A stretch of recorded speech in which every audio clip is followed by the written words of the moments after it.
আসলে কি জানো তো, মানে স্যাকরা তার মায়ের কানের দুলে খাদবে স্যার। তুমি কি গো কেন লক্ষ্মীনন্দের বৌমাকে এমন টেনশন দিচ্ছ তো? না বৌমা না, কিচ্ছু মনে করো না। মানে তোমার বাবা মানে আমাদের আদরের বেয়াই মশাই বলে জামাই হয়ে কি কখনো এমন কাজ করতে পারে? তাছাড়া তোমার বাবা বিয়ের সময় কত জিনিস দিয়েছে বলো তো? 1 লাখ নগদ টাকা, ফ্রিজ, ওয়াশিং মেশিন, 50 ভরি সোনা, 200 পিস নমস্কারের শাড়ি, এখন একটা 4 চাকার গাড়ি। হ্যাঁ তোয়ালে অগনান অগনান নয়, ওটা ওয়াগনার। আচ্ছা তাই হলো। তারপর একটা ফ্ল্যাট দিয়েছি। শুধু কি তাই? এই তো সেদিন আপনার ছেলে আমার বাবাকে বললো ওই নার্সিং হোমের জন্য কিছু বিদেশি সরঞ্জাম কিনতে কিছু টাকা লাগবে, তাই ব্যাংক থেকে চড়া সুদে টাকা নিচ্ছে। ওকে বাবা চড়া সুদে টাকা নিতে বারণ করে বাবা নিজেই 50 লক্ষ টাকা ওকে দিল। তুই এই টাকার কথা তো আমাকে বলিস নি, বলি সব টাকা তুই একাই নিয়ে গেলি? মা, ওটা আমার নার্সিং হোমের উন্নতির জন্য আমি নিয়েছি। কিন্তু দাদা, তোর নার্সিং হোমের উন্নতি করতে গিয়ে শ্বশুর মশাইয়ের কাছ থেকে হাত পেতে না তুই নিজের অস্তিত্বের অবনতি করে ফেলে। তুই থাম তো, চাচুমাই জ্ঞানের বুড়ি না। এত লোক তোমাদের। বন্দে মাতরম। আরে আজকের দিনে বাঁচতে গেলে টাকা চাই।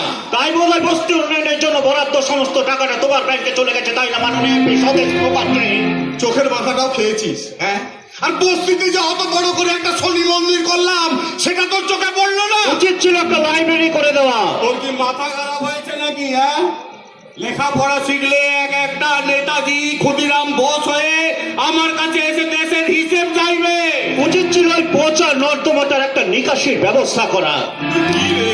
হ্যাঁ তুই কি ওই পচা নর্দমাটা যদি আমি পরিষ্কার করিয়ে দিই তাহলে মশাগুলো জন্মাবে কোথায়? বাবা, আর মশাগুলো যদি না জন্মায় তাহলে ম্যালেরিয়া হবে না। ম্যালেরিয়া যদি না হয় তাহলে লোকে তো হাসপাতালে ভর্তি হবে না। তাহলে হাসপাতালে যে ডাক্তার নার্স স্টাফ গুলো আছে তাদের চলবে কি করে? ওই রোগীগুলো যদি হাসপাতালে ভর্তি না হয় তাহলে মারা যাবে না। তাহলে শ্মশানে যারা হাত বিদ্বেষ করে বসে আছে তাদের চলবে কি করে? বাবা, না না না না না, দু একটা চিংড়ির ভালো করতে গিয়ে আমি দেশের এত লোকের ক্ষতি করতে পারবো না। আমি বন্দে মাতার মুখার্জি জননেতা, এই না স্বদেশ মুখার্জি। অপূর্ব, মাঝে মাঝে এই বাড়িতে আমার নিঃশ্বাস নিতেও কষ্ট হয়। তাহলে নিও না।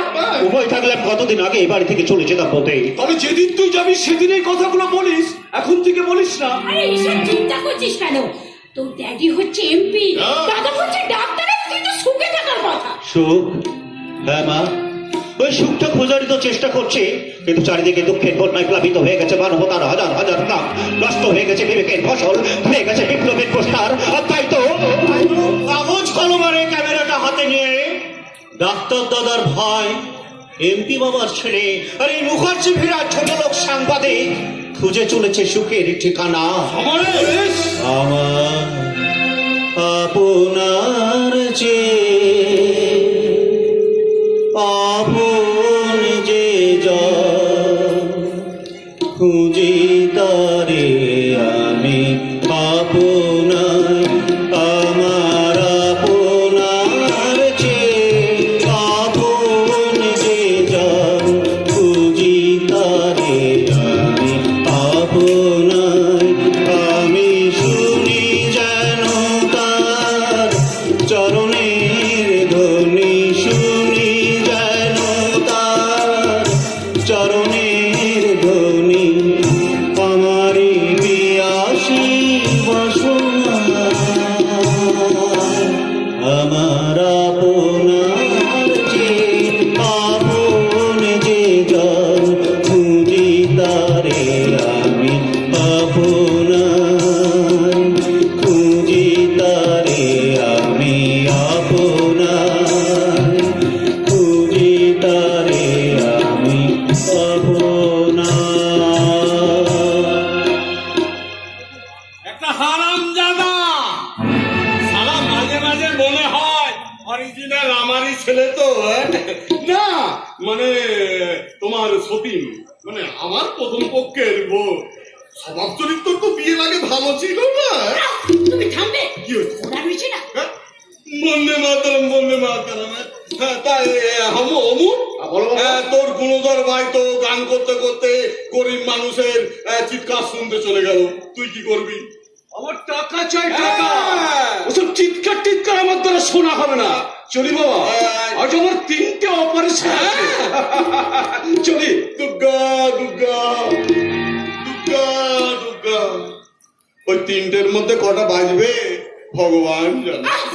আমার করে বলছো কেন? তোমার ডাক্তার ছেলে।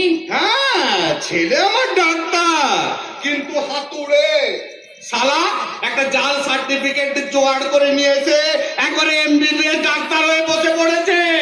তা হয়তো হবে, তবে আমার পেটের যন্ত্রণা হলে, মাথার যন্ত্রণা হলে ওই তো ওষুধ দেয়। পার্বতী তা দেয়, কিন্তু বৌমার মা হতে না পারার যে যন্ত্রণা বৌমার দিতে হয়, তার ওষুধ বলে তোমার বড় ছেলে জানা নেই।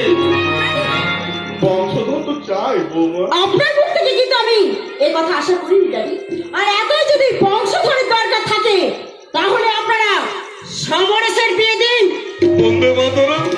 বাবা, বড় ভালো কথা বলে গেল তো। সমরেশের বিয়ে দিলে ওর উড়ন চণ্ডী পড়াটা একটু কমবে। আর সেই সাথে আমি নতুন করে কোন হিসাবে নতুন নতুন জিনিস পাবো। তাহলে পাত্রী দেখো, আগামী মাসের একটা ভালো দিন দেখে আমি সমরেশের বিয়ে দিয়ে মুখার্জি বালিতে না সারাইটা বাজিয়ে দেবো।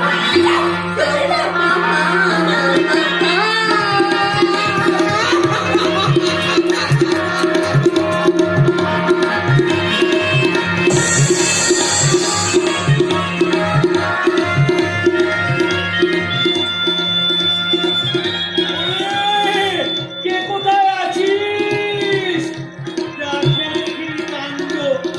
বল, আশীর্বাদ হয়ে গেছে। আর একটু করে সিঁদুর দান। উফ, সব কিছু তার একা হাতে সামলানো যায়?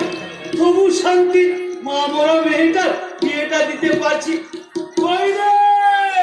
ওরে অবিমল, ওরে বরযাত্রী সব খেতে বসেছে রে, অতখানি পথ যাবে।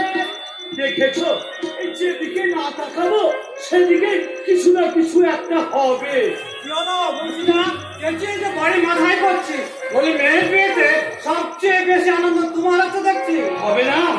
তুই বল দেবু, ওর মা সাবিত্রী মাত্র 7 বছরের সুন্দরীকে আমার হাতে চাপিয়ে দিয়ে নিজে কেমন ড্যাং ড্যাং করতে করতে চলে গেল।